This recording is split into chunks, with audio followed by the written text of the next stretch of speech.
Buenas noches, mi nombre es Vicente Ramos Pérez, soy estudiante de la Universidad Virtual del Estado de Guanajuato.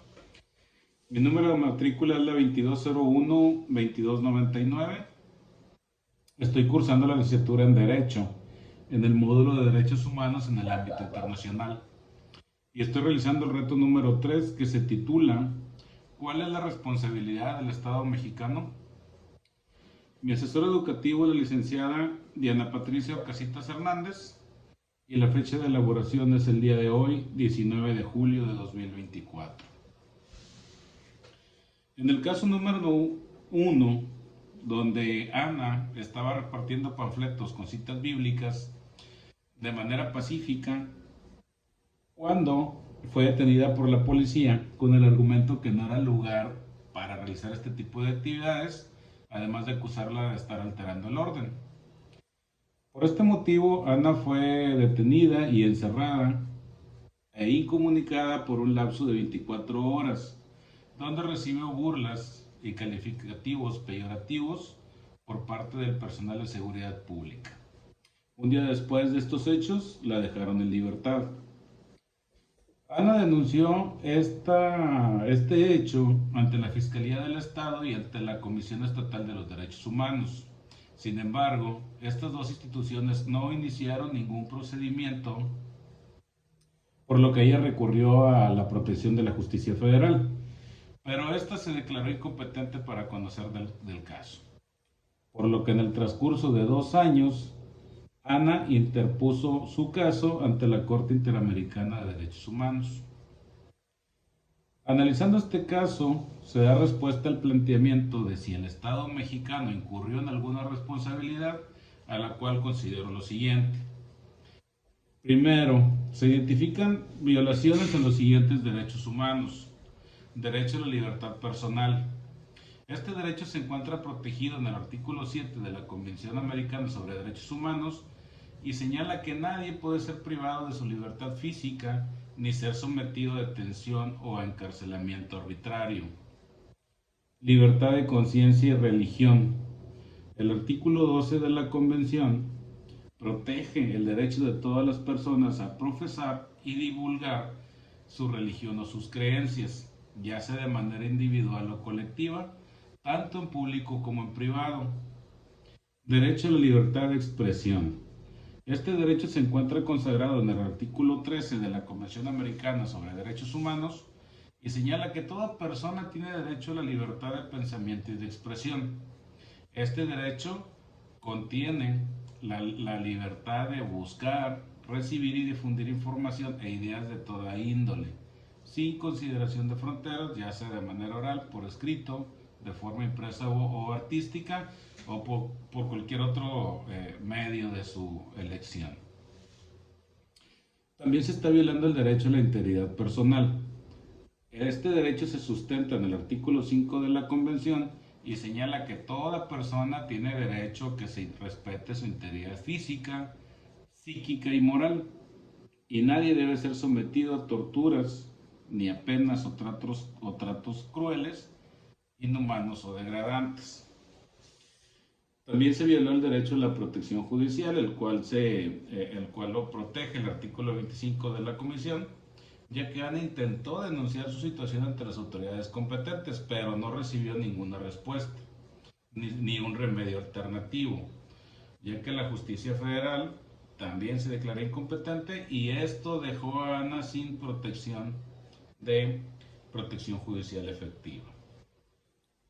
Las responsabilidades del Estado mexicano en este caso son las siguientes. La responsabilidad por acciones de autoridades estatales. La detención arbitraria de Ana por parte de la policía y el trato degradante que recibió por parte del personal de seguridad pública son acciones atribuibles al Estado.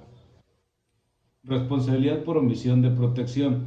La falta de acción por parte de la Fiscalía General del Estado y la Comisión Estatal de Derechos Humanos representa una omisión en el deber del Estado de proteger los derechos humanos de Ana. Responsabilidad por falta de acceso a la justicia.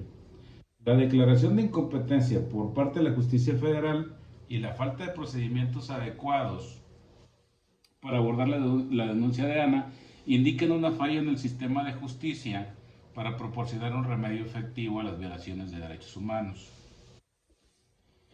Y respecto al caso número 2, en donde un hombre en situación de calle estaba deambulando después de un horario, en un horario restringido impuesto por el gobernador del estado por el confinamiento debido a la pandemia de COVID-19, cuando fue detenido por un militar y remitido a la Secretaría de Seguridad Pública, en donde le fue exigido el pago de 1,500 pesos por concepto de multa. Al no tener casa donde vivir ni dinero para pagar la multa, fue detenido por 36 horas, además de publicar su fotografía en redes sociales, motivo por el cual una asociación civil planteó su caso en jurisdicción militar y ordinaria hasta ponerse en conocimiento de la Corte Interamericana de Derechos Humanos. En primer lugar, se identifican varias violaciones en derechos humanos, como lo es el derecho a la libertad personal consagrado en el artículo 7 de la Convención, ya que Andrés fue privado de su libertad por no pagar una multa, por no poder pagar una multa impuesta por violar un derecho de confinamiento. Esto constituye una detención arbitraria, ya que no se consideraron sus circunstancias personales, es decir, que esta persona se encontraba en situación de calle y esto le imposibilitaba cumplir con la norma impuesta. El derecho a la dignidad humana, señalada en el artículo 11 de la Convención, respecto a la publicación de la fotografía y su etiquetado como sinvergüenza en redes sociales. Esto constituye una violación a su derecho a la dignidad y al honor, y esto expone a Andrés a la burla y al escarnio público sin justificación. El derecho a la igualdad y la no discriminación, del artículo 24 de la misma comisión, ya que fue discriminado por su situación socioeconómica. La imposición de una multa sin considerar su capacidad de pago y luego la subsecuente privación de la libertad son medidas desproporcionadas y discriminatorias. El derecho a la vida, a la vida privada y familiar. Esto lo protege el artículo 11 de la misma convención, ya que la publicación de su situación personal en redes sociales sin su consentimiento viola su derecho a la vida privada. Derecho a un juicio justo. El artículo 8 de la Convención señala que toda persona tiene derecho a un juicio justo, y en este caso, pues la privación de libertad de Andrés sin un debido proceso legal viola su derecho a un trato justo. A un juicio justo, perdón. No hubo una revisión judicial adecuada de su caso antes de su detención. Por tales violaciones existen responsabilidades del Estado mexicano, como por ejemplo las acciones de autoridades estatales, puesto que el decreto del gobernador y la ejecución del mismo por parte de los militares y la Secretaría de Seguridad Pública son acciones atribuibles al Estado.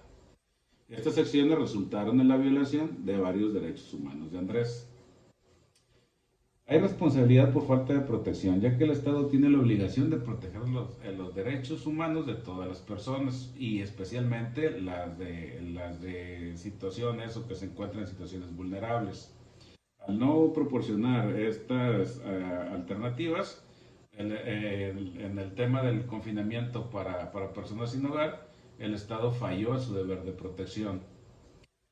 Tiene responsabilidad por discriminación, ya que la aplicación del decreto de esta manera pues afecta desproporcionadamente a personas sin hogar o en situación de pobreza. Esto constituye una discriminación por parte del Estado.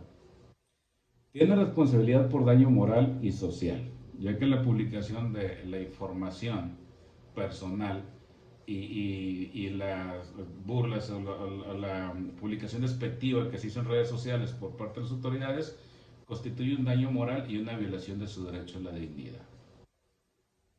En conclusión, el Estado mexicano, a través de las acciones de sus autoridades, ha violado múltiples derechos humanos en ambos casos, incluyendo el derecho a la libertad personal, la dignidad, la no discriminación, la vida privada y familiar, entre otros. Estas violaciones son atribuibles al Estado, pues es el que tiene la responsabilidad de reparar el daño causado y de implementar medidas para prevenir futuras violaciones similares. Es importante también señalar que la Corte Interamericana de Derechos Humanos es competente para conocer del caso, ya que México ha firmado la Convención Americana sobre Derechos Humanos, la cual designa a la Corte como uno de sus medios de protección y establece que es competencia de la Corte para conocer todos los asuntos relacionados que afecten a los estados parte. Por otro lado, el artículo 44 señala que cualquier persona o grupo de personas puede presentar denuncias a la Comisión por peticiones que contengan quejas o violaciones de los derechos humanos. Por lo que la Corte puede declarar que el Estado mexicano violó los derechos de Ana y Andrés y ordenar medidas específicas para remediar estas violaciones. Gracias.